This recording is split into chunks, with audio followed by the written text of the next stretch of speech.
So hello. This is the last panel that we have. So the title for this panel is Democratic Progress in the Frontlines of Freedom. We hope that it will be the most interesting panel, although it's the last one. And thank you for being with us. We will do our best again to be very interesting. So first of all, I would like to thank Atlantic Council for organizing this conference, because for me, as a citizen of Georgia, it's very important to talk about the conflict zones that we have in Georgia. And this is also very interesting to discuss this issue with our partners and with the friends of Georgia. So, and for me it's also very emotional because I'm not only Georgian, I'm half Ukrainian, so, and that's very emotional subject for me. And of course I would like to wish the success to all these countries. And I hope that we will win this battle. So talking about the conflict regions and the gray zones in Georgia, of course, I would say that Russia is using these territories and conflicts in order to influence Georgia, and I'm sure this is the same strategy Russia has in regards of other countries as well. I would say that there is no democratic process on those territories, and that's the fact. So, and it's very difficult to initiate the reforms there, and definitely it's not the interest of Russia. So that's why when talking about, in Georgia's case, especially the South Ossetia and Abkhazia, we always care not only about the territories, but first of all about the people who live there. And unfortunately, they can't enjoy some successful reforms that took place in Georgia. For instance, the anti-corruption reforms. Of course, they can't enjoy the free trade with the EU. They can't get the benefits from visa-free travel with the European Union. And of course, we would like to offer this to them as well. So again, so I think that for the for Georgians especially, it's very emotional subject, and especially because, as Minister Hidasheli said, that's not the Frisian conflict that we have, and this is because every day we watch how Russians violate the human rights on these territories, how they are kidnapping our citizens from the administrative borders. Some of them were killed by Russians. And of course, we are lacking the power to do something with this. And in all this, of course, we try to use our partners from the West to influence Russian actions. So I will stop here. I wanted to raise Georgia's issue as well, so I'll stop here, and I would like to introduce the honorable panelists. So we have Mr. Karl Gershman. He is the president of the National Endowment of Democracy. Also Dr. Laura Jewett, Senior Associate and Regional Director for Eurasia from the National Democratic Institute. Mr. George Kant, Deputy Assistant Secretary of State, Bureau of European and Eurasian Affairs, U.S. Department of State. And Mr. Stefan Nix, Regional Director, Eurasia International Republican Institute. So what we will do actually, we'll have the introductory remarks, and after that we will go to the discussion and then the questions. So Karl, floor is yours. Okay. First of all, thank you. I'm very happy to be here. I want to thank the Atlantic Council for organizing this discussion on this subject. It's very important, and it sort of started a discussion at the NED about this whole idea of frontier of freedom and what it means. And I guess my basic point is that as I understand the way the concept is being presented, it's fundamentally a geopolitical concept of how to defend the sovereignty, territorial integrity of the three states on the front lines here, Moldova, Ukraine, and Georgia. And I just think that this concept has to be expanded conceptually and geographically in order for it to be really meaningful. By conceptually, I mean, I don't think it's enough just to see this as a front line of states, countries, sovereign states that are trying to defend their independence against Russia, because I just don't think that is sufficient. There is a civil society there that is pressing in each of these cases. They're all very, very different, but to try to strengthen democracy in these countries. And I think that we have to understand sovereignty as somehow based upon the people, based upon the freedom of the people, the consent of the people. And unless you really have the rule of law and a genuine democratic system, you're going to have partial democracies which have a lot of gray areas, which are going to be exploited by Russia for corruption. And they also use the frozen conflicts in these areas as centers for promotion of and money laundering, for crime, for all sorts of things which will corrupt democracy, not only in these countries, but also beyond in Europe. And so I think we just have to expand the concept of sovereignty to include internal democracy. And often, you know, there'll be conflicts between these governments and their civil societies, but ultimately the security of these countries will be strengthened. And dealing with Russia, which exploits weaknesses if you don't have genuine democracy and the rule of law. And then, you know, geographically, I think we have to look at more broadly at the struggle for freedom and democracy. In each of these countries, I think, let me just say that I think progress has been made, maybe more so in Ukraine and Georgia than in Moldova. Moldova is a very, very serious problem. I do want to, you know, we met last week in Prague with something called, at the Forum 2000 of the International Coalition for Democratic Renewal, and Maya Sandu was there and other people from Moldova, and we adopted a statement that I think should be promoted internationally, which not only called for free elections in February, but also the application of Magnitsky sanctions to people in Moldova who are, you know, kleptocrats and corrupt, who are in the government, and that that I think should be done. But also to stand with Moldova and the people of Moldova at this time. As we know, you know, there was an election in Chisinau and that it was reversed. They've adopted an electoral law that really makes Moldova a kind of a hybrid state. Moldova is being used as a money laundering platform. So in other words, I believe that we need to take action. In Ukraine, I'm very encouraged, you know, by, frankly, and I thought the Atlantic Council issued a terrific report on IDPs, which really shows, and Ann Applebaum wrote about this recently, that there really is the emergence of an authentic Ukrainian nationalism, in some cases in reaction to Putin.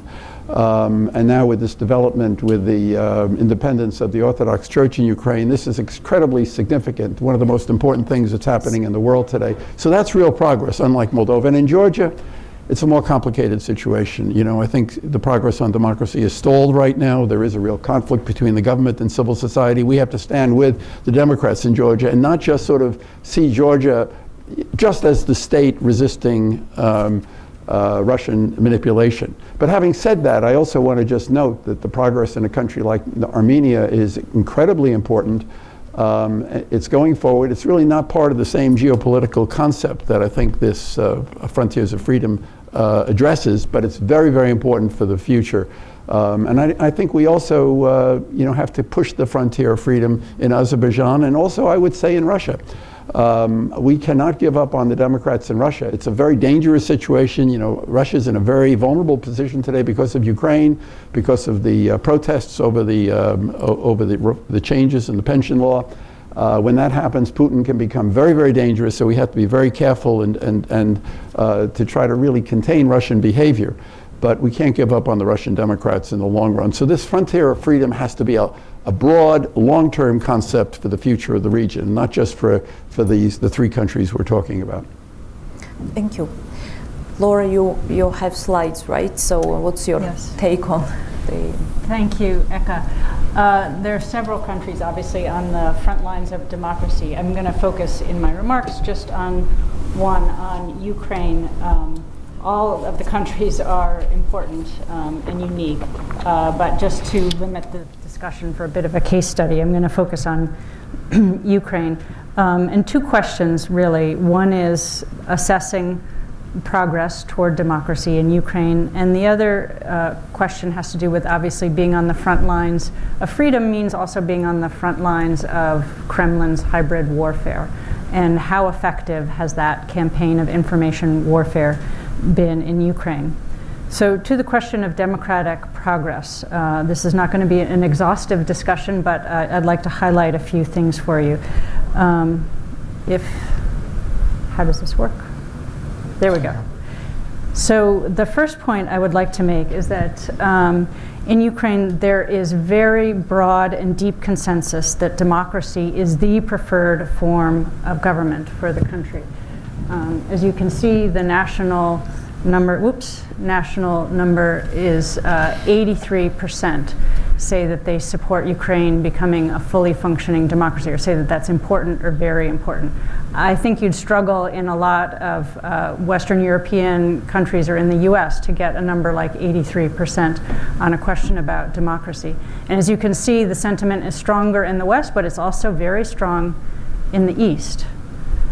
So Ukrainians are committed to a democratic future, and that's obviously not sufficient, but absolutely necessary for the country to have a democratic future. Also important when you, oops, I don't know what I just did. Next slide. When you ask in a focus group, when you ask Ukrainians what does democracy mean to them, I think they answer it very much the way many of us in this room would answer it. It's about freedoms, freedom of speech, freedom of assembly. It's about rule of law, rule of the people. So they have a very clear and transatlantic, I think, understanding of what democracy means. Do you know how to work this? Okay, we're in the right place. Anyways, thanks. I'll just say next slide. Okay. But we can stay here for a moment. The other point I think that is very important and maybe overlooked is that most Ukrainians say that equality between men and women is very important. So if you look at this slide, it's a little bit hard to read, but it's a scale on the bottom from not important to very important. If you look at the people who are from 7 to 10, saying that that's how important equality is, that is, what's the number? 77% of Ukrainians think that equality between men and women is very important. This is a fundamental precondition, I think, also of democracy. Next slide. Also important, political party affiliation is weak in Ukraine. But that said, Ukrainians have very clear and sophisticated ideas about what political parties should do, how they should behave. In this slide, I want you to focus on the blue. The question was asked, what do you think parties do and what do you think they should do? The orange is the do and the blue is what they should do. So they want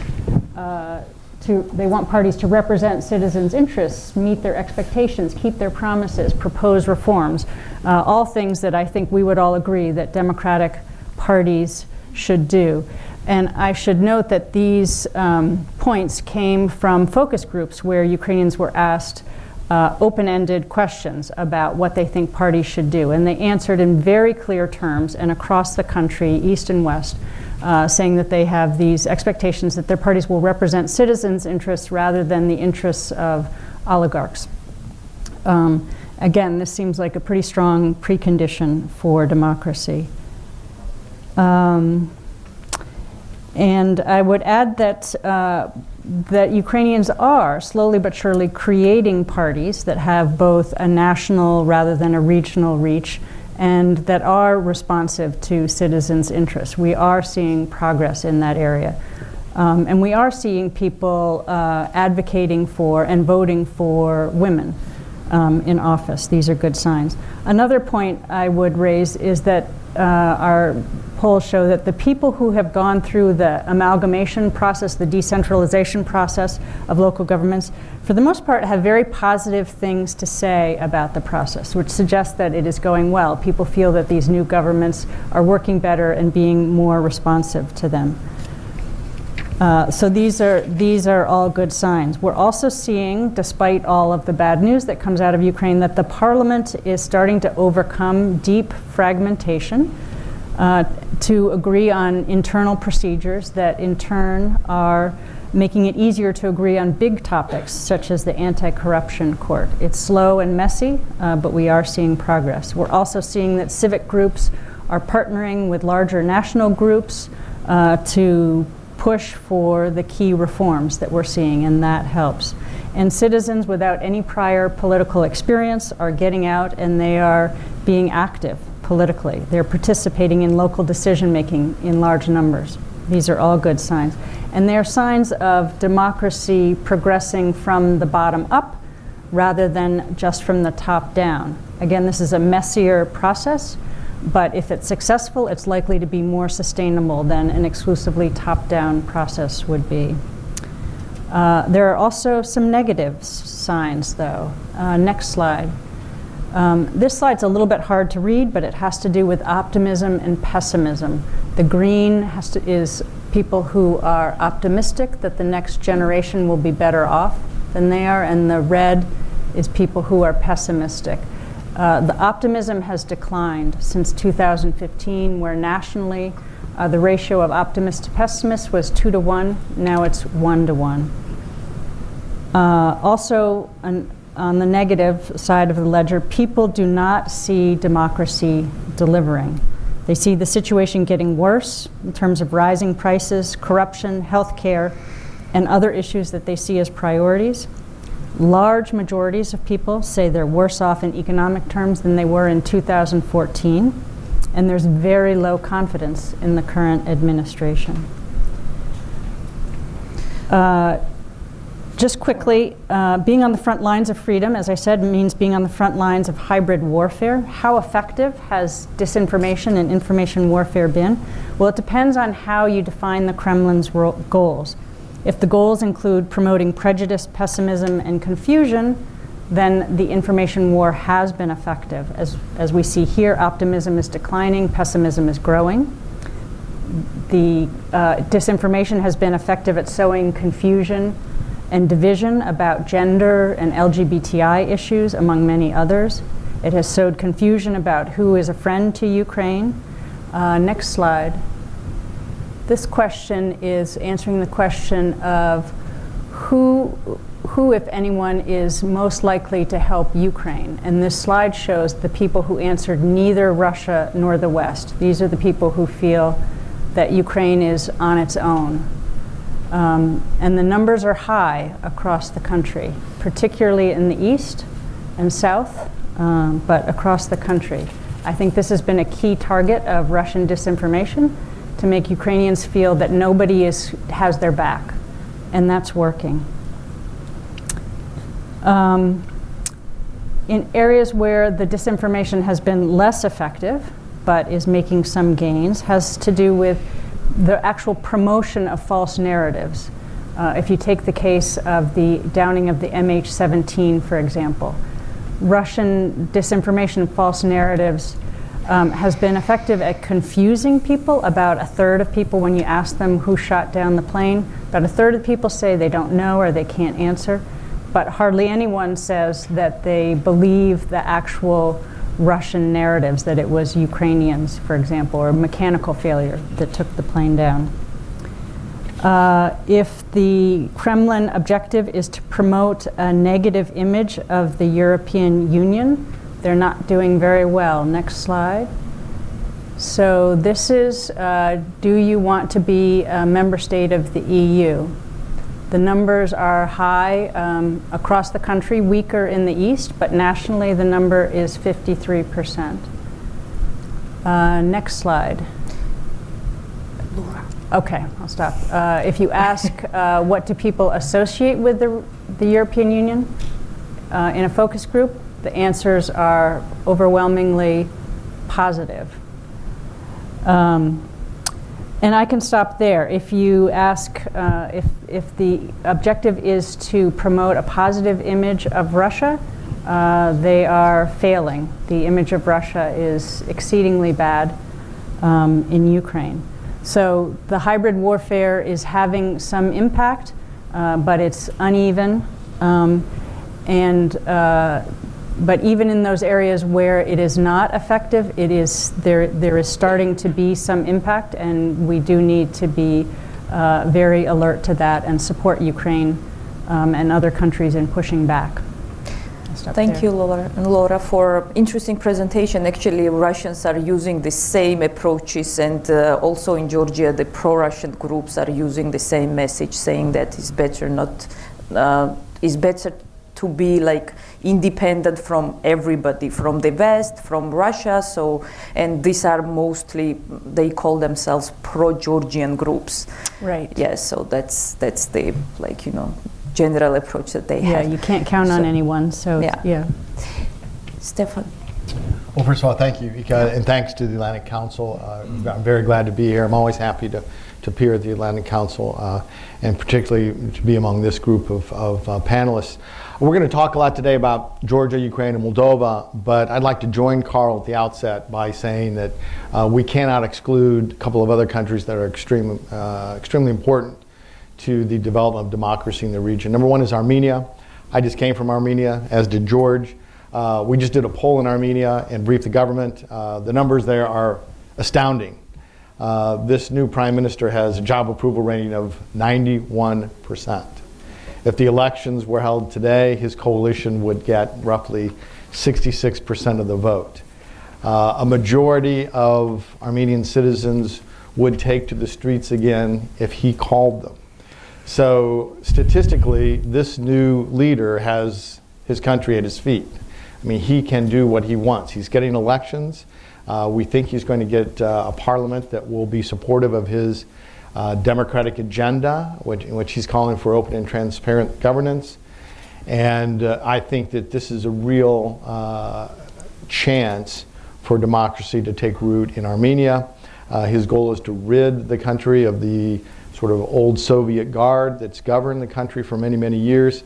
So really a ray of hope. We'll see. The elections have been set for December, although the date hasn't been set. And perhaps George will have some additional commentary on his recent visit. The second topic is Russia. I cannot help but echo what Carl said. We're all doing what we can to assist Ukraine, Georgia, and Moldova achieve their EU aspirations, their democratic aspirations. But we cannot overlook the Russian opposition in Russia. These are brave people that stand alone many times. They need assistance, and we need to stand by them. And our motto really has been, let's take the democratic fight to Putin. If we are actively engaged with the Russian opposition, that means the president of the Russian Federation has to pay attention and has to put time and resources into contending with that opposition. So less time for foreign adventurism. So take the democratic fight to Russia itself. So again, I plead with this group and others, please maintain your interest and your support of the Russian opposition leaders. So back to Georgia, Ukraine, and Moldova. I have a set of slides, but in the interest of time, I'm just going to go through and brief you on some of the data. And this highlights Russia's attempts to frame the issue in these three countries, starting with Ukraine. Overall, as Carl pointed out, conceptually, this is a battle between autocracy and democracy, between Russia and these European-oriented states. On the operations level, it's quite different. And the Russian narrative towards Ukraine has been principally that Ukraine is a failed state. But below that, the three entries are immediately after the invasion of Donbass was that the conflict in Donbass was an internal conflict, that the annexation of Crimea was not annexation, but was a welcome move by the citizens of Crimea. And then third, these incursions were necessary to protect the interests of Russian speakers. So IRI data totally refutes all three of these concepts. The vast majority of Ukrainians believe that the conflict in Donbass is a foreign invasion. The vast majority of Ukrainians believe the annexation of Crimea was just that it was against the will of a majority of those living on the peninsula. And then third, completely refuted. 88% of those interviewed said that they did not feel that they had ever been discriminated because they spoke Russian. And these were all a subgroup of Russian speakers. So then we took some of this data and we cross-analyzed it with people who watched Russian TV. Now, a lot of people in this room know this, but yes, there's a ukaz and a zakon prohibiting the broadcast of Russian media into Ukraine, but it's still available to those who want it via satellite.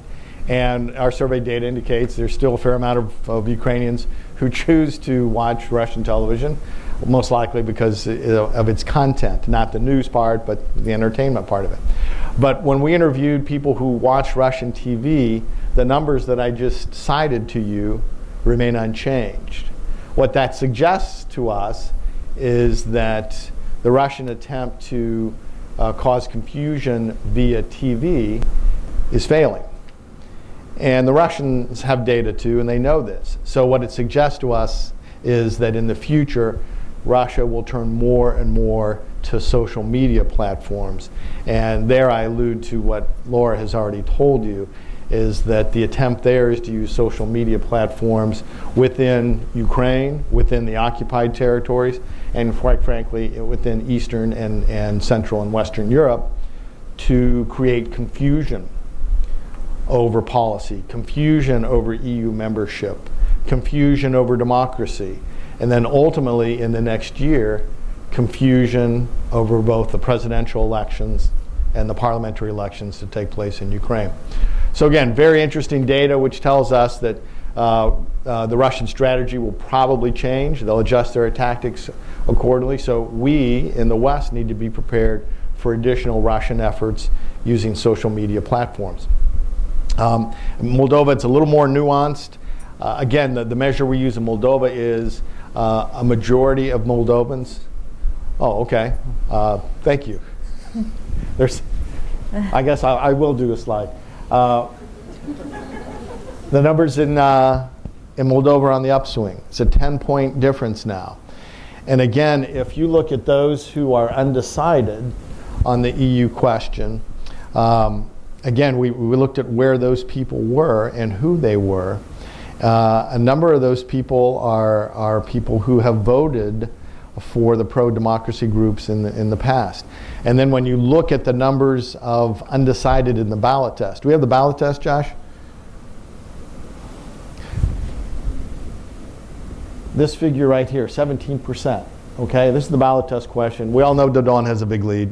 He's got roughly 35% base supportive vote.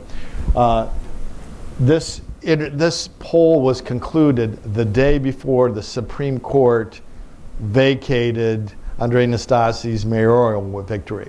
So it doesn't capture any of the indignation that we think will come. We're about to have new findings. So we think his numbers will rise, Maya's will rise. But right now you've got a base level support about 36% for Dodon. But look at the undecided. 70% don't know, which is a low figure. Ukraine, it's 30% right now. 70% don't know. Of those 17%, 68% answered the question about EU in favor of being part of the EU. So of the undecideds, that is a great issue for Maya Sandu and Nastasi and others who are promoting the EU agenda. So again, I've run out of time, Yeah. except to say that You are. Ukraine and Moldova, again, the subject of tremendous pressure from Russia. Social media, Moldova, it's a little more nuanced than it is in Ukraine. Nonetheless, we can expect big-time Russian support of Dodon's campaign for Parliament, the Socialist Party for Parliament. Thank you. Thank you.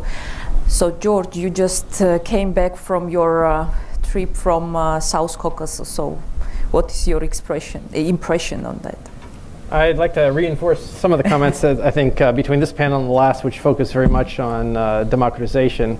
Particularly, I think the case of Armenia is something that intellectually many people, both inside and outside government, have framed this issue of democratic movement in conjunction with a choice to aspire to join Western institutions. And Armenia is a little bit of a different case because I don't think Prime Minister Pashinyan is questioning Armenia's reliance on Russia as the security guarantor for Armenia. So it actually makes a fascinating analytical comparison between countries like Georgia, Ukraine, and Moldova, all of whom aspire to Euro-Atlantic and European aspirations, and Armenia, which doesn't. And I think, again, emphasizing what Steve said, 91% support 5 months after the so-called Velvet Revolution. That's higher than Misa Saakashvili, Viktor Yushchenko, Petro Poroshenko, or Benzina Ivanishvili ever had. So at this moment in time, Armenian society is consolidated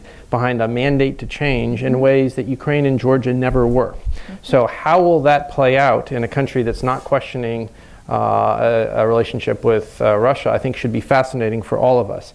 I think what it will show, as Steve indicated, Pashinyan has announced his resignation on Tuesday to trigger early elections. He has to get through some challenging votes or non-votes in the parliament in the next couple of weeks. What will he do with that mandate? And I think the discussion that I heard on Monday and Tuesday focused on essentially domestic renewal. So whereas in other countries, international orientation and domestic renewal went in parallel, I really think he's focused on a domestic agenda. Given Nagorno-Karabakh, it'll be interesting to see whether he can focus exclusively on that, or like a lot of American presidents, he's forced in office to deal with foreign policy. But his approach is to do the domestic renewal agenda. There's not a lot of details. He has a movement, not a party at this point. At this point, he only has 5 members of parliament. And I think, like with Macron in France, you will see people joining a movement, getting elected to parliament, then we'll sort through what that actually means in terms of governance. This issue of trying to address accountability, corruption, rule of law is critical to all of these countries. And in discussing with Armenians in the tech sector, they were talking about being latest adopters and being able to jump forward other countries on certain platforms. I think the question is, can the Armenians learn the lessons of what worked and didn't work in Georgia and Ukraine, or whether they will not learn those lessons and try to sort of go forward without perhaps any more success. And I say any more success because I think in all of these countries, the population's concern focuses around a non-renewal of the justice system. I think in Ukraine and Georgia's case, there was quite a bit of progress on the law enforcement sector, but I think there's still an impression among the citizens of each of these countries that the justice system does not deliver justice. And if you go back to the revolution of dignity in Ukraine, you can't have dignity if you don't have justice. So I think this ultimately is the greatest challenge. We had the Bulgarian ambassador here earlier on a different panel. Bulgaria and Romania got into the EU without having truly functioning justice sectors, and the EU then had to essentially impose a special process to bring the justice sectors up. And for new members who aspire to the EU, those justice sectors of the acquis communautaire are the ones that are the first to open and last to close because they're critical. They're also critical to the citizens of Moldova, Ukraine, Georgia, and Armenia. And in addition to citizens, they're important for investment. Because I think something else that ties all of these countries together, as well as Armenia and Azerbaijan and Belarus, is that the governments and the economies are not able to create jobs for all of their citizens, whether they're coming out of university or school, or whether they're already of working age. And so all 6 countries have significant portions of their population working overseas. And I think this is a challenge for national growth. I think it gets to why Georgia can be so high on the rate of doing business and yet not as high in attracting foreign direct investment. And if you talk to the business community, it's like having a focus group of citizens. They want, as David Kramer said, a reliable justice system, so they know that when they sign a contract, if the terms are violated, they can go to a local court and be treated fairly. And in the absence of that, they will find somewhere else to invest their money, and that means loss of jobs or jobs that won't be created. So I think the justice sector is a key critical component for all of these countries. As David said, if you don't have a functioning justice sector to limit corruption, then that is a way of influence from malign actors, including Putin's Russia. Something that I would also flag is this role of civil society in fostering change and being an important actor to ensure the health of societies and holding governments accountable. Both IRI and NDI do very helpful polling in all these countries, and it's fascinating to me to look at the trust levels of where civil society fits. It's incredibly high in the case of Ukraine. Essentially, the church, the army, and civil society are the institutions that are held in highest regard. And in particular in Ukraine, it was civil society or society that saved the country in 2014 when the institutions failed. I was quite surprised to learn how much lower in regard the Georgian and Armenian civil societies are held. And I think that's because of a systematic denigration and demonization of individuals and organizations. Now, part of that, and I ask in both countries, what was driving this? And as an example, in the case of Armenia, the media is held in fairly high regard, 59%, but civil society is down around 37%. Only the courts and Central Election Commission are lower in Armenia. Most of us generally consider the media and civil society to be two parts of the same sort of element. And yet it's clear that they've been systematically targeted, in part probably because of Russian disinformation, but I think also you have actors within the countries who also complain and target, which is a conversation we had a week ago in Tbilisi.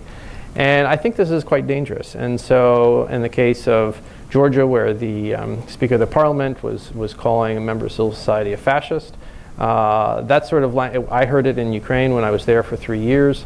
And I think in friendly fashion, we share with our Georgian and our Ukrainian friends that this doesn't help the country, because if you seek public office, you should also expect criticism, hopefully constructive, from the media and civil society, and they should not be demonized, because that's part of a healthy country. So I think that's another trend for all of us to watch, to encourage civil discourse and avoid the conversations of who's the traitor and who's the victor, but talk about how societies advance through accountable governance, hopefully responsible media, as well as a healthy civil society. I'll stop there. Okay, thank you. Actually, it was a very important issue that you raised about the reforms of the law enforcement and the justice system. And like in Georgia, it was, I would say, it was not easy, but it was possible to eliminate and abolish the petty corruption in the system. But then it was so difficult to make them or make the system independent and depoliticize it, because, and that is like actually the challenge, not only under this administration, but under the previous administration as well. So that's, I think, the very difficult goal. And definitely all countries need time for this, but then at the same time, I would say the need in political will is also there. So the politicians should also do their best to reach this goal. So, but talking about the reforms and democratic reforms, so Do you think that the quality of democracy in the countries with the gray zones affect the gray zones and vice versa? You and Carl. I think that's a great question. And I think in the end, the only solution to these gray zones is going to be the quality of democracy, in my view. In other words, if you think about what you have in these countries, you have divided countries. The division is enforced by Russia for its own nasty geopolitical reasons. But the people in those gray zones, and I'm thinking especially now of Donbass, but also the others, they have a future. And if democracy can work in Ukraine and Georgia and bring real advancement to the people, ultimately the people in these gray zones are going to want to be part of that success because it's their future.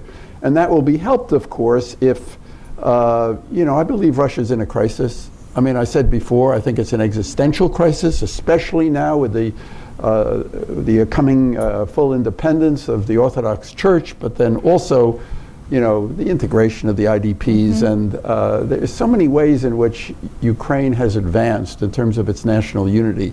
And if Ukraine becomes a genuinely independent democracy, leaving aside Donbass for the moment, I think Putinism is over. I think there's no future for Putinism and Russian imperialism, great Russian chauvinism, because as Brzezinski always said, that depends upon Russia having Ukraine. It's not going to have Ukraine. It has lost Ukraine. And we have to, and Putin, he sometimes has this reputation for being a brilliant geostrategist. He failed. And his policy has backfired. So you have the possibility now for Ukraine, and here then it becomes really important to work on corruption, to work on civil society, to work on independent media, to do all the things that have to be done. But if they're done, the people in Donbass are going to want to be part of a united Ukraine. And the same principle ultimately holds for Georgia and for Moldova. I think Moldova is right now the most negative situation. It's also small. I believe if we, and I hope the administration, send the right signals about free and fair election, especially after the annulment of the Chisinau mayoralty election, and the EU cut off support because of that. The US has to make very clear that it too is following this. We have to get all our friends to follow this. They will get the message.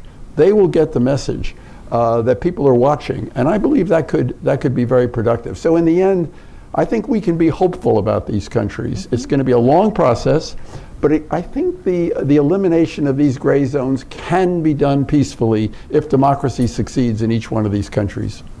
Yeah, indeed. And sometimes, the governments of the countries where there are gray zones, so they say that we don't have time now for democratic reform, so we better should focus on the conflict zones, and we have so many challenges, and there is Russia occupying us.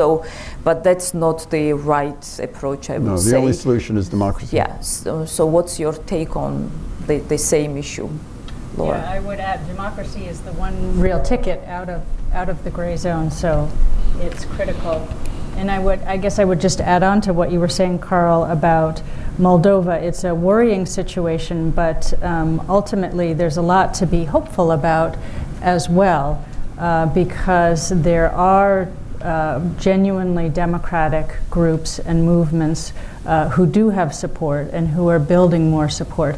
And the mistake we make is to view a kind of binary situation there, whether it's either the group in power or the pro-Russian group. In fact, it's a much more nuanced situation, and there are other pathways, and we need to keep that in mind.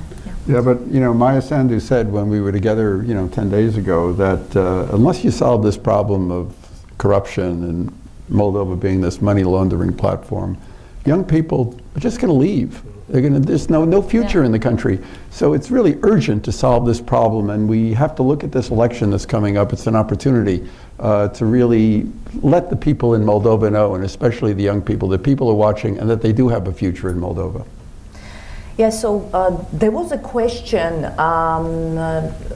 for the previous panel about the Russian money in politics. So do you, like IRI and NDI also is monitoring the pre-election environment in different countries, so do you really see this, that it exists, and how to challenge this issue and this problem in relevant countries? Sure. Well, it's very acute, first in Ukraine and then in Moldova. I mean, as you said earlier, the Socialist Party is publicly admits that it receives report from the Russian Federation from sources within Russia. The last national elections, there were billboards of the chair of the Socialist Party shaking hands with the president of the Russian Federation.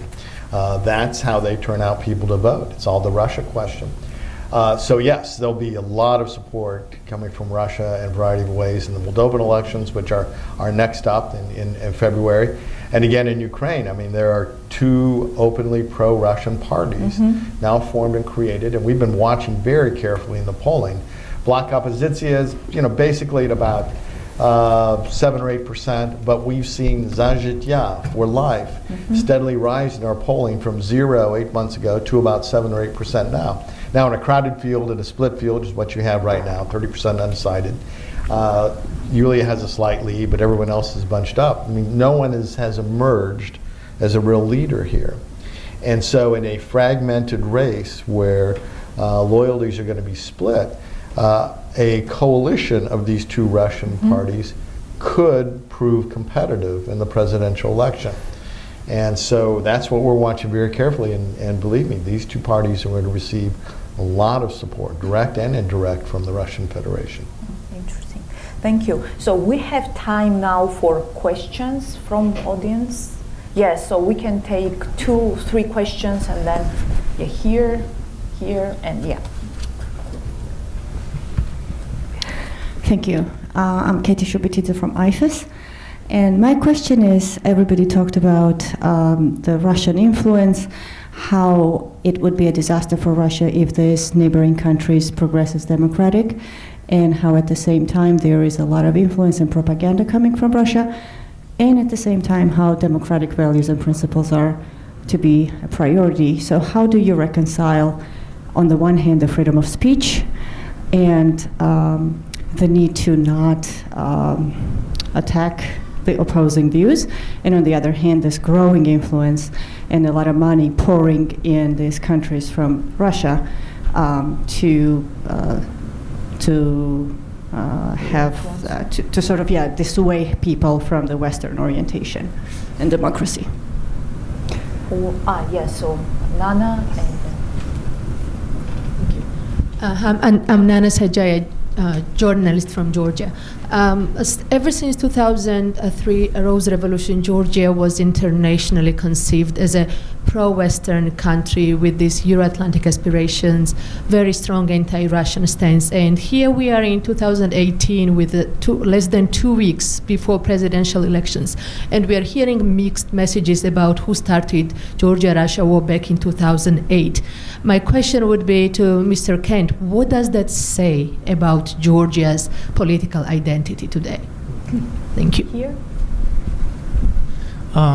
My name is Denis Chanusha, a researcher from Moldova. I was one of the speakers in the previous panel.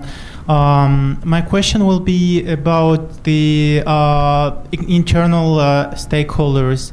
And we know that Georgia is a good example of seeing how reforms was produced and how they were maintained. So it required time and it required resources. We know very well how the petty corruption was fought, and that it requested a lot of resources, both human and financial. And then we have another problem, which is priorities, because in the region we have different problems, and we know very well how Russia is playing this competition of priorities of big actors like the US and European Union. So how could we, on the one hand, provide these resources, like human and financial resources, for reforms in Ukraine and Moldova, for example, based on the positive example of Georgia, and at the same time to ensure that these 2 countries or 3 countries are still priority, and there will be not another country or another region which will suddenly change the entire agenda of the Western countries and will simply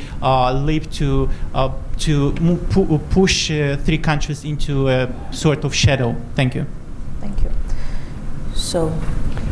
I guess we've got three stalwarts of civil society, and then I'm the U.S. government representative. I'll answer sort of second and third, and then leave the big philosophical questions. On the third issue, the way you guarantee it is what Congress has done the last 3 years in the budgetary process, regardless of what the administrations have asked for, whether Obama or Trump administration.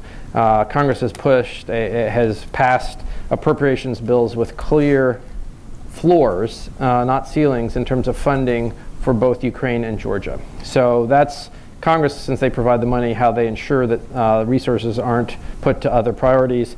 You notice I didn't mention Moldova, but Congress is the one that passes appropriations acts. I think in the issue of the Georgian discussion about traitors and victors, I don't think it's healthy. I said that to government officials, civil society, and the media. And in the press conference, I said, there shouldn't be a debate over who's the bigger traitor. It's a political season, so that it's obviously heated, but it's very clear who the enemy is in the Georgian context, and he or she is not Georgian. But that, I think, gets to political culture, and I think it's toxic right now in Georgia, as the Georgians here know. And that's a challenge, because that's part of the, if you will, the Russian plan is to hope that countries will tear each other apart. And so the countries need to understand that it's one thing to compete for office, it's another thing to tear yourself apart. Talking about tearing yourself apart and being, small divided countries really on the front lines, where Russia has this enormous influence. And I include Armenia in what I'm saying here. Given the fact that you have that reality, despite the toxicity that you talk about, it's quite remarkable how well things have gone. I mean, I don't think any of us 4 years ago, especially after the annexation of Crimea and the invasion of Georgia, would have thought that we would, the invasion of Donbass, would have thought that we would be where we are today, where you have Ukraine being essentially a united country, moving toward democracy and independence. I wouldn't have thought it. I think this latest development with the church is extraordinary, and we cannot lose sight of how important that is.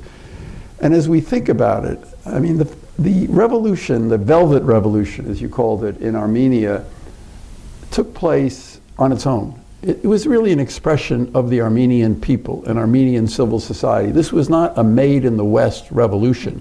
And it was a very carefully done revolution because, obviously they want to avoid Russia doing in Armenia what they did in Ukraine. But it was a self-made revolution. Yeah. And I think the victory in the Chisinau-Mayotte elections was a self-made victory. And I think what we need, and this gets to the question that was raised about prioritization and resources, we have to do what we can, and this doesn't require a tremendous amount of money, although money is important. It's a matter of letting people know that they're not alone. Ultimately, it's their political will that counts, but their political will, their confidence will be stronger if there are people here who really speak up. And even small gestures will go a long, long way. I think the way you've spoken today is terrific. I would like to see the administration come out very strongly on all of these things, but especially on the Moldovan elections. And I think all of us have a very, very big job to do. And frankly, I look forward to doing it in cooperation with all of you and also with the Atlantic Council. Thank you. There was a question about the Russian propaganda, right? So yeah. Katie, I don't know if this answers your question, but about freedom of speech versus disinformation.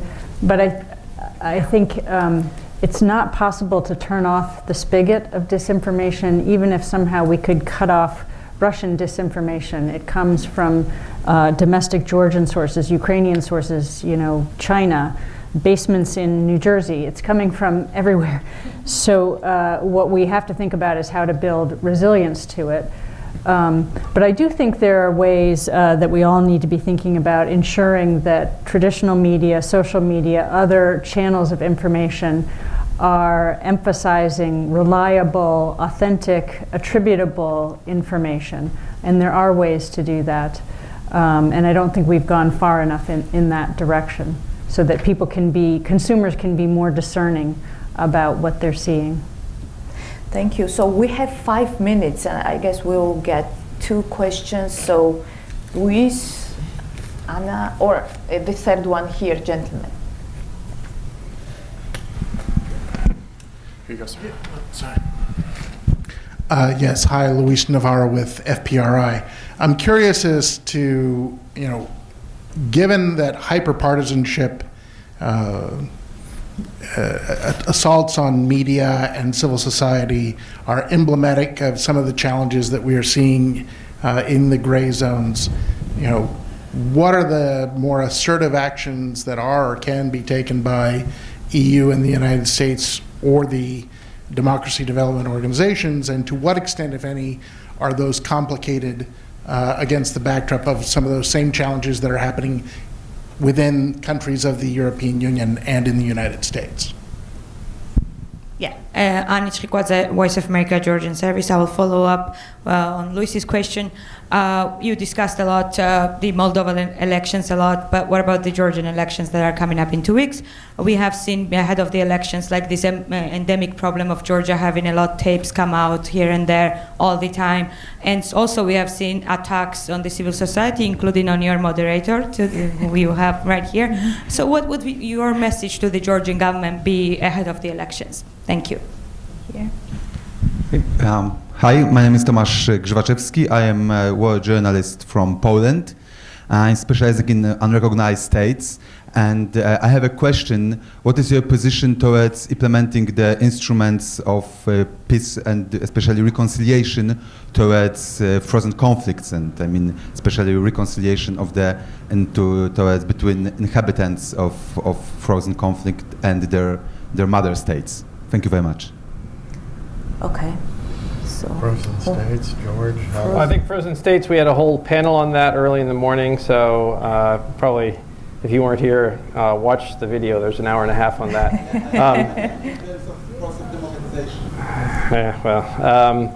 On the Georgian elections, just to reiterate what I said last week after I met our moderator and other members of civil society, I called for a higher level of civility on all parties. I think that means politicians should not be attacking members of civil society and calling them fascists. And I said that to the politician who had done it several times. I think responsible media also has responsibility. The issue of free speech versus, say, Russian influence, there's freedom of speech, and also media should not be inflammatory and should do their job to inform the citizenry. So I think that's a message that I said at a press conference and also did it privately. Thank you for doing that. And I'm really so happy that you spoke out about what the Speaker of the Parliament said, and also the Minister of Justice. They both made extreme statements as a result of the Omega tape scandal, and congratulations to Transparency International and the other Georgian NGOs. And again,